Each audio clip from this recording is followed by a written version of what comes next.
X-Shot made a big mistake, but I think it actually saved their company.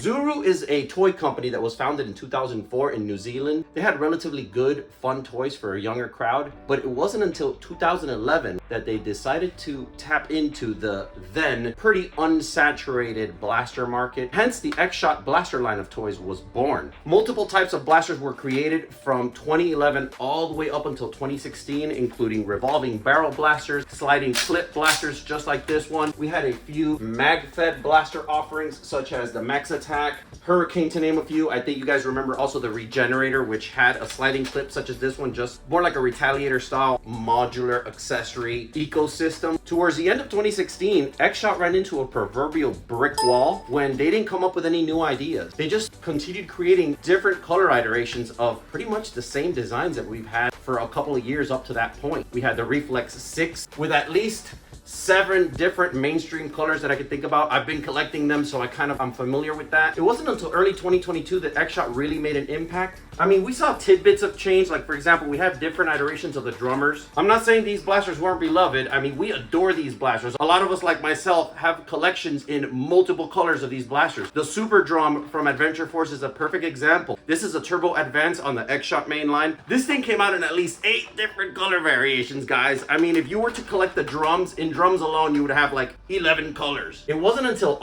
summer of 2022, when X-Shot finally gave us a little bit of a tidbit of change, mainly in the form of this blaster right here, the X-Shot Fortress. X-Shot is known predominantly for their awesome drummers. This was probably the ultimate evolution of their drummer. It had a front under pump, an amazing drum with their dual stack selector system that we've come to love on all their drummers. Lots of power, at least in the 80s or 90s stock, and then with some minor mods, this thing is disgustingly awesome. But then in 2022, whoever wasn't really familiar with the X-Shot brand definitely got to know them with the Skins series. Whoever liked colors, graffiti, graphics, any kind of aesthetic designs was drawn into the brand because these blasters allow you to have your own personalized taste on a blaster. There was multiple combinations and paint jobs and design variations for the same blaster available. What hurt them a little bit upon that release, I think, as far as veteran users of the X-Shot blasters, was the fact that a lot of these blasters were just remakes of blasters that already existed. Of course, casual newcomers to X-Shot thought it was an entirely new brand with entirely new blasters. However, that wasn't the case. For example, I immediately knew that the Menace was just a newer iteration of the Hypershot and Kickback that we've had for over almost 6 years. By the beginning of 2022, a lot of us started feeling like X-Shot just became a stale brand. Nothing really new in the sense of innovation or design. Most of all the other brands, with the exception of Hasbro, the mothership, had already innovated some type of a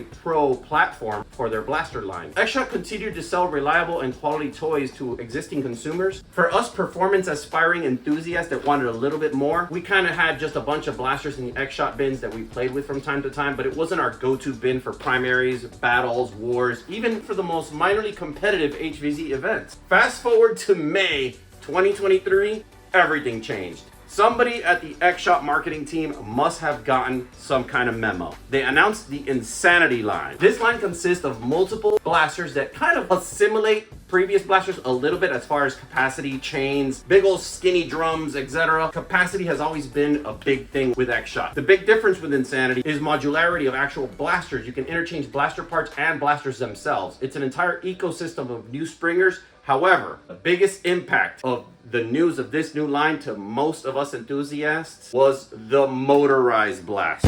Now, the reason this would seem as a mistake first, X-Shot takes pride in the ease of use of their toys. They mentioned in many occasions, even in some toy press conferences, the reason that they don't do the whole battery operated or motorized blaster types is because they like to appeal to ease of use.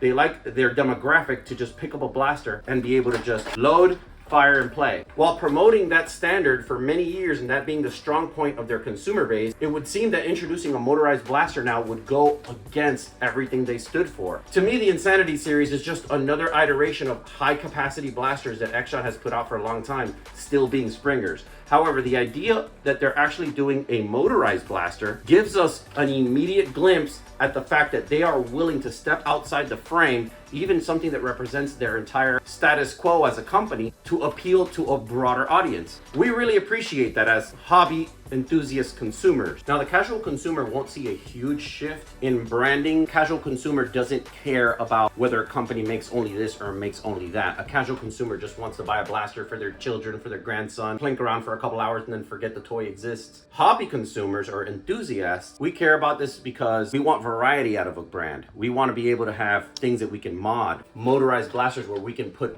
things into, whether it's power systems, change the cages, change the motors, etc. What it means for X-Shot, the company, you would think it would go against their branding, what they stand for, their badge of honor, ease of use, no batteries. However, I think this is going to propel the brand into a completely new level that's actually going to bring back what they potentially lost in the hobbyist community. I'm completely excited about this. I want to know what you guys think down in the comments. I have another video coming out on my opinions about their upcoming Pro Blaster. This thing is going to be awesome, guys. I don't know about you guys, but I'm extremely excited. And this only confirms the point I made earlier that when a company tries to step out of the boundaries of what they normally do, it can go either way. But in this circumstance, I think X-Shot made a really good decision going motorized because it opened up their creativity and potentially allowed them the freedom to say, hey, we already did this, now we can also do this. We're going to discuss Pro Blasters in the next blaster research video. Let me know in the comments what you guys think about this whole Insanity series coming out. Let me know what you think about the first ever motorized X-Shot blaster. If you enjoyed this video, you're